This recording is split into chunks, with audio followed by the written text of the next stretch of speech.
Voter list পুনর্নবীকরণের ফলে সবচেয়ে বেশি ক্ষতিগ্রস্ত হচ্ছে পূর্ব পাকিস্তান বা বাংলাদেশ থেকে আগত কোটি কোটি ছিন্নমূল উদ্বাস্তু বাঙালিরা।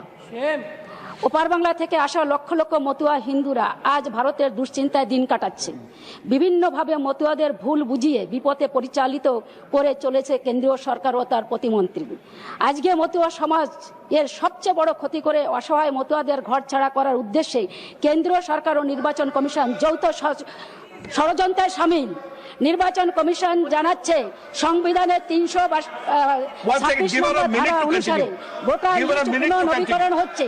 তার মানে ১৯৫২ সালে দেশের প্রথম ভোটার তালিকা প্রকাশের সময়টাকেই আবার নির্বাচন কমিশন জানাচ্ছে সংবিধানের ৩২৬ নম্বর ধারা অনুসারে ভোটার লিস্ট পুনর্নবীকরণ হচ্ছে।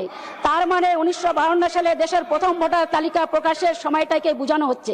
আবার নির্বাচন কমিশন বলছে ২০০২ সালে যাদের ভোটার তালিকায় নাম আছে তাদের নাম উঠে যাবে ভোটার লিস্ট পুনর্নবীকরণে। মানুষ বিভ্রান্ত, কোনটা ঠিক? স্যার, ২০০২ সালে ২০২৪ সাল পর্যন্ত যে মতুয়ারা হিন্দুরা ভোট দিয়ে সরকার গঠন করেছিল, আজকে সেই মতুয়াদের ভোট বলছে যে তারা ২০০০ সালের পরে আর ভোটার লিস্টের নাম থাকবে না। তাহলে এতদিন ধরে আজকে ওপার বাংলা থেকে আসার পরে বহু কষ্টে তারা আজকে ভোটার লিস্টে নাম উঠিয়েছে।